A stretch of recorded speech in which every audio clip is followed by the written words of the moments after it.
Once upon a time, in the city of Lagos, the city that never sleeps, the streets hum with restless energy, alive with the constant beat of car horns, hawkers' cries, and Afrobeat rhythms spilling from roadside speakers.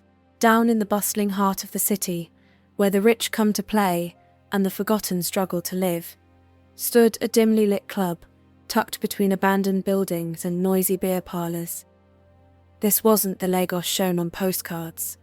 It was raw, real, and unforgiving. And in that club danced a girl named Precious, with skin the shade of deep mahogany and eyes that carried more secrets than stars. Precious moved like a dream across the stage.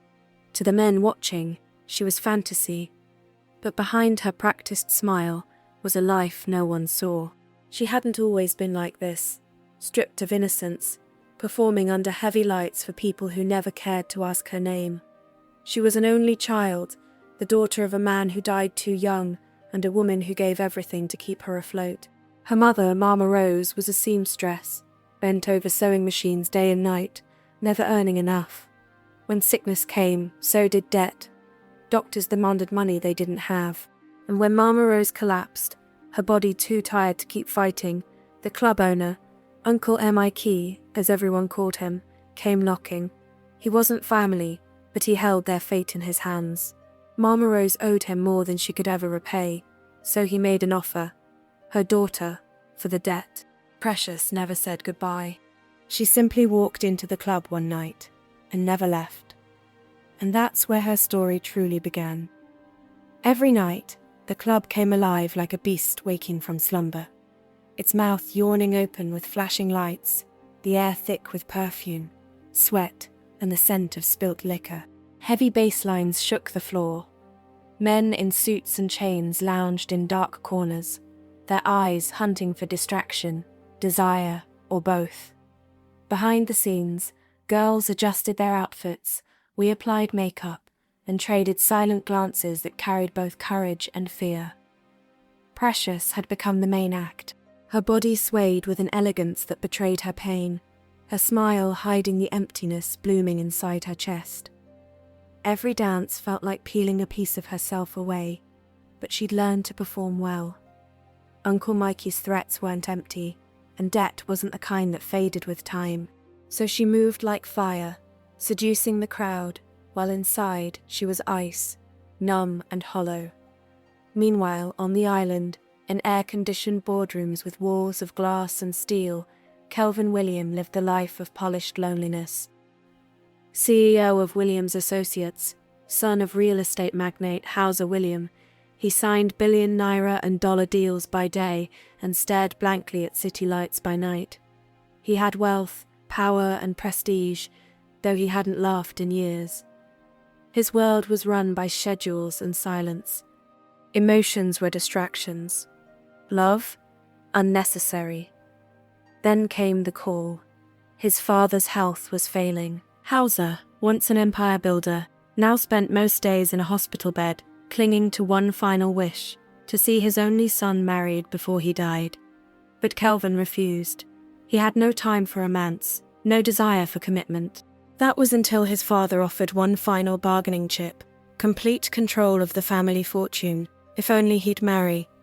Kelvin didn't believe in love, but he believed in deals. One night, Kelvin found himself behind the wheel of his sleek black Mercedes, driving aimlessly through the chaotic veins of Lagos. The silence in his penthouse had become unbearable. Walls too cold, memories too loud. His father's voice still echoed in his head, the weight of his demand and the price attached. Marriage. A contract, essentially. Something transactional. But even that, somehow, left a bitter taste in Kelvin's mouth. He didn't plan to stop at the club. It was just there. Neon lights flickering like a siren's call, the dull throb of music bleeding into the street. He parked, stepped in, and let himself disappear into the crowd. No CEO here, just another man with too much on his mind. Then he saw her. Up on the stage, under soft red lights, she moved like poetry. Elegant, untouchable. There was something raw about her, something more than just curves and charm. Her eyes, even behind the performance, held a sadness that tugged at something buried deep inside him. Beautiful, he thought, for a moment forgetting the rules of his world. But reality hit quick.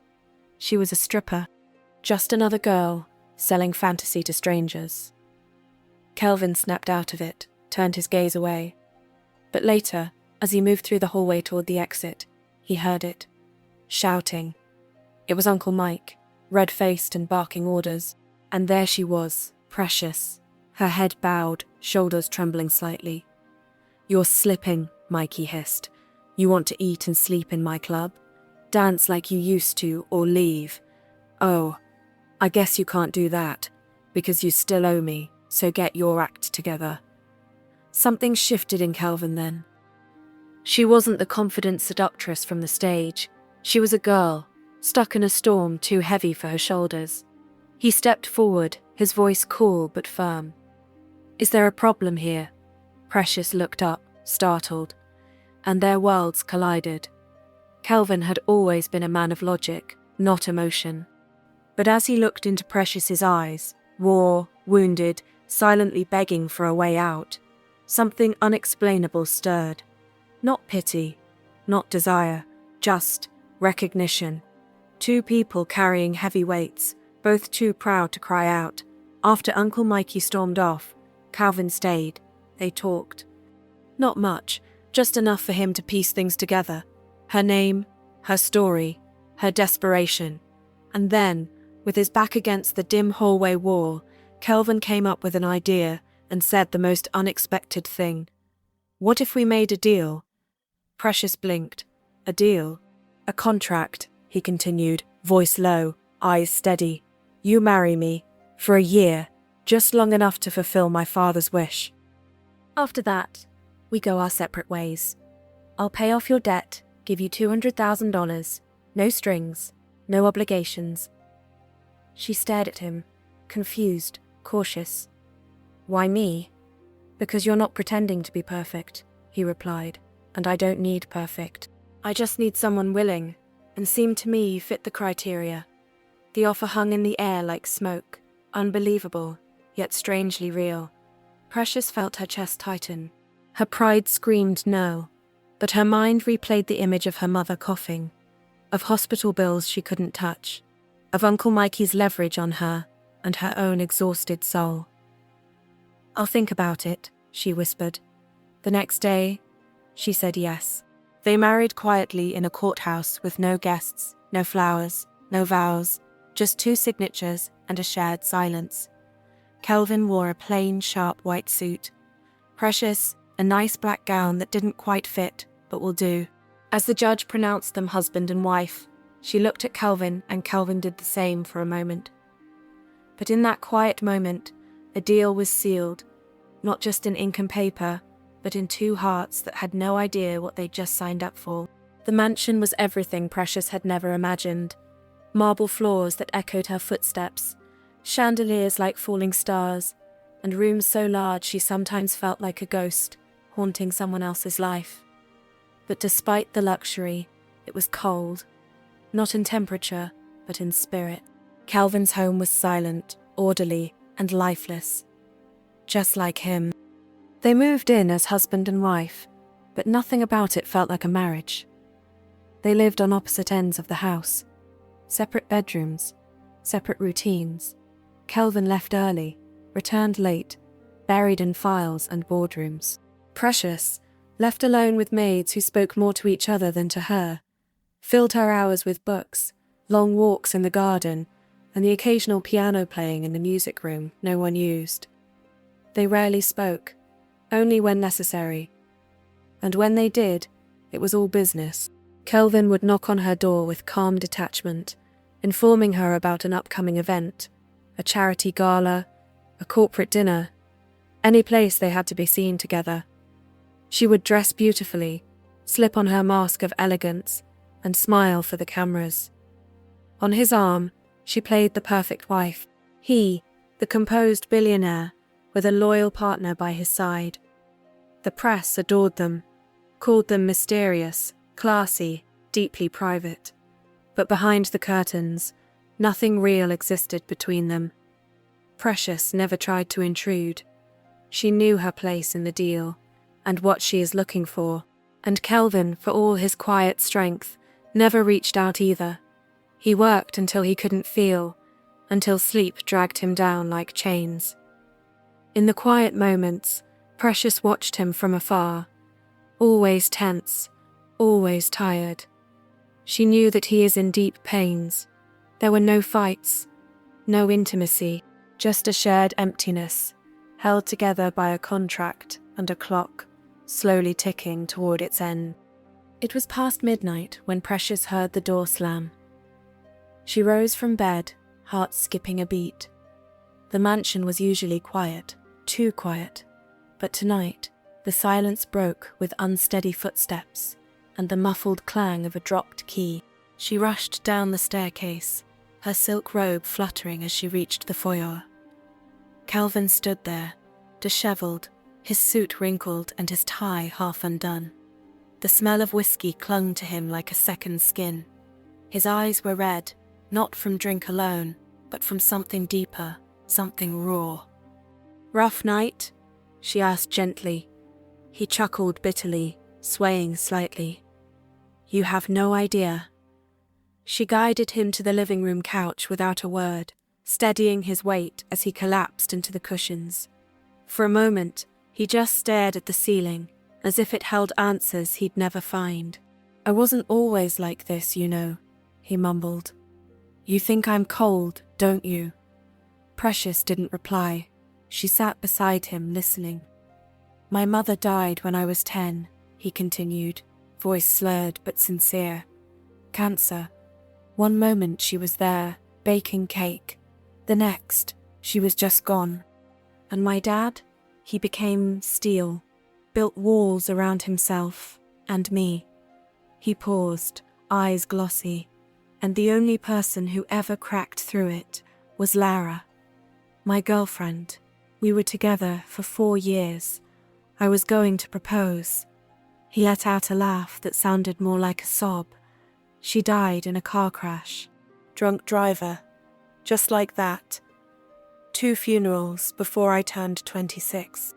Precious sat frozen. The powerful, unreachable man she thought she knew had just unraveled before her, piece by piece. And what she saw wasn't arrogant or heartless. It was broken.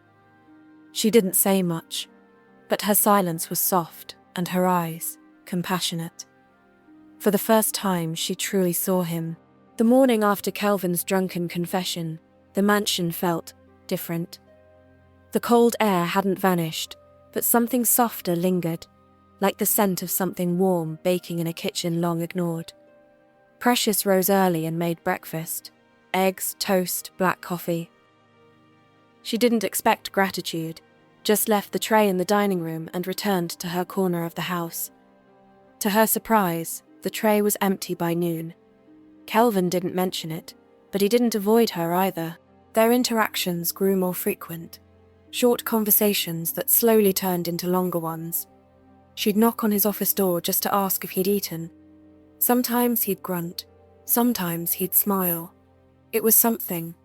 Soon, they began going out, not for show, but for themselves. A private dinner at a rooftop restaurant, a weekend trip to Ghana for a corporate event that turned into a 2-day beach escape. They laughed more, walked under city lights, talked about music, life, dreams never spoken. One night, during a power outage, they sat on the balcony in candlelight, sipping wine and listening to the distant hum of generators.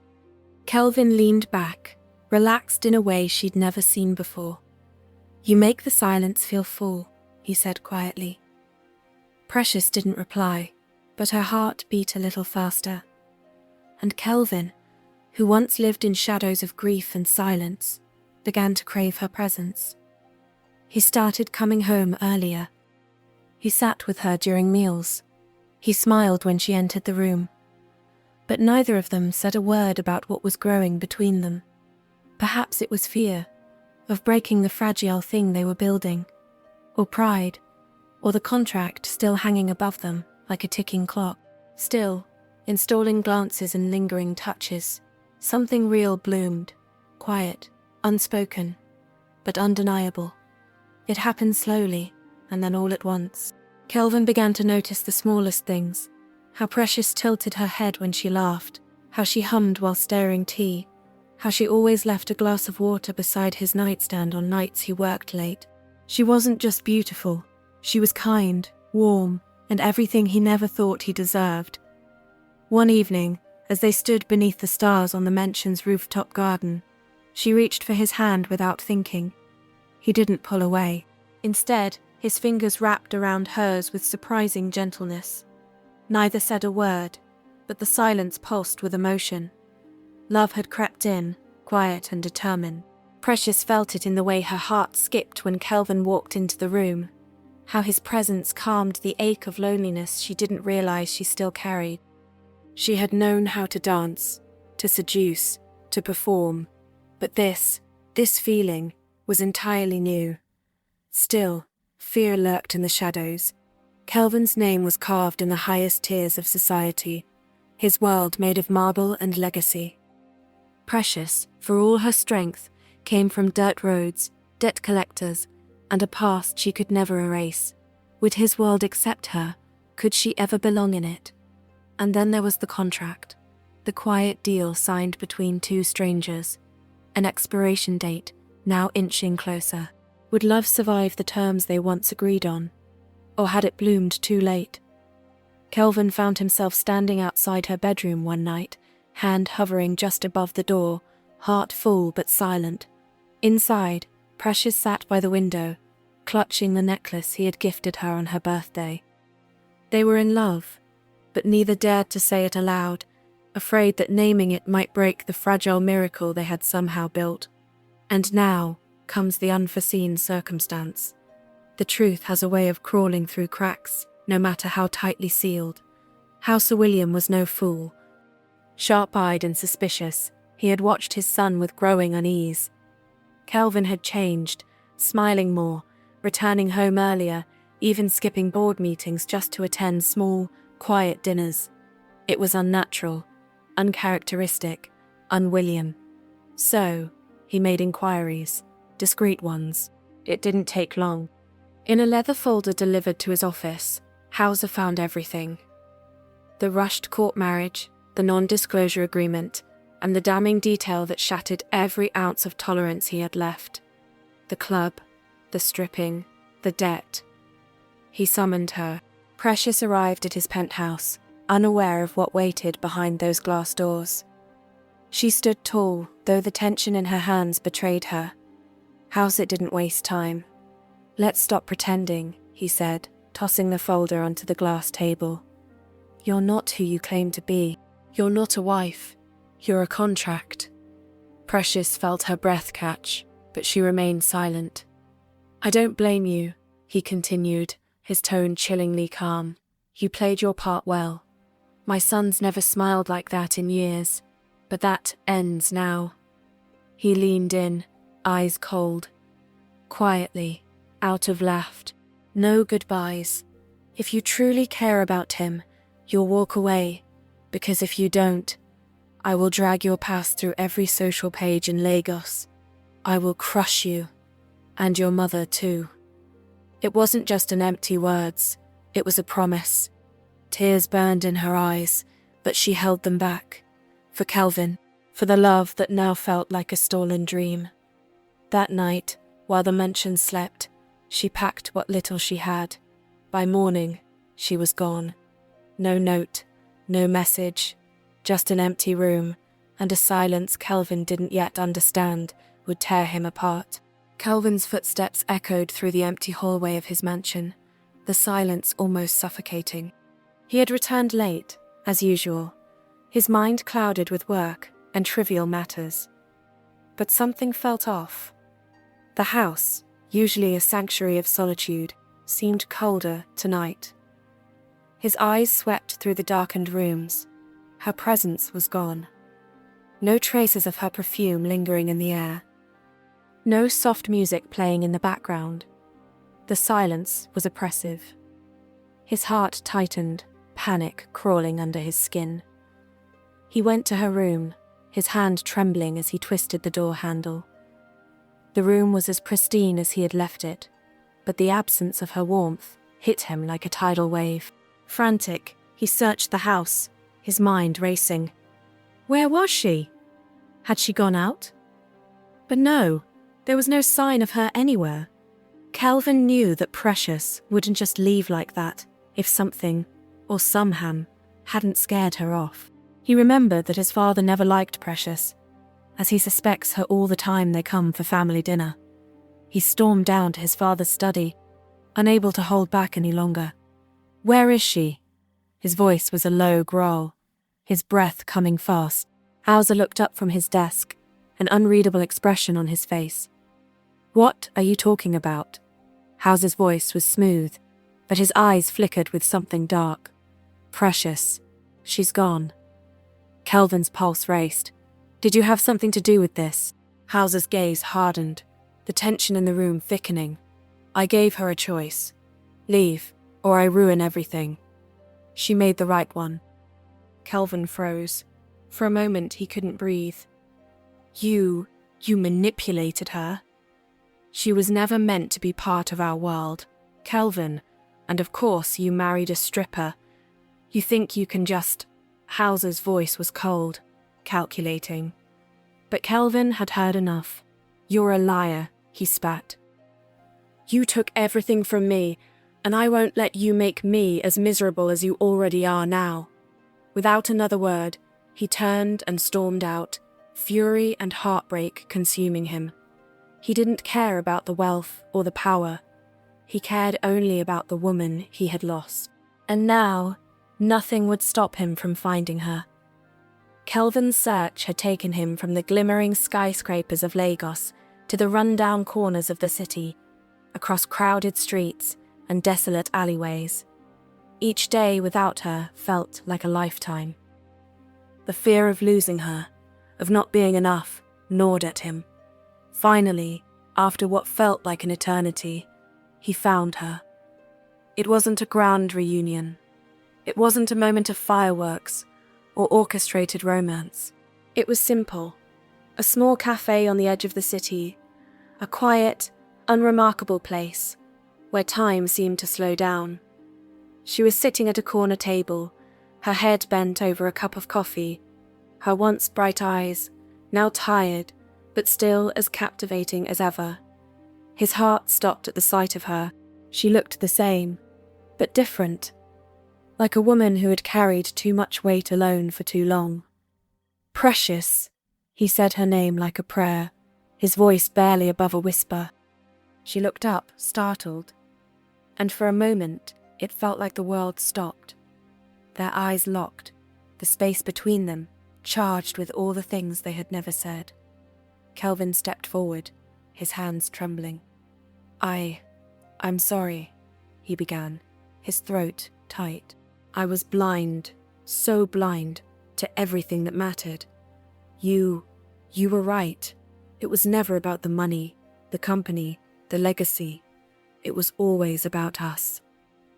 Precious said nothing, her gaze unreadable, but there was a flicker in her eyes, a crack in the walls she had built around her heart. I love you, Precious, he continued, his voice raw, desperate. And I'm ready to give it all up.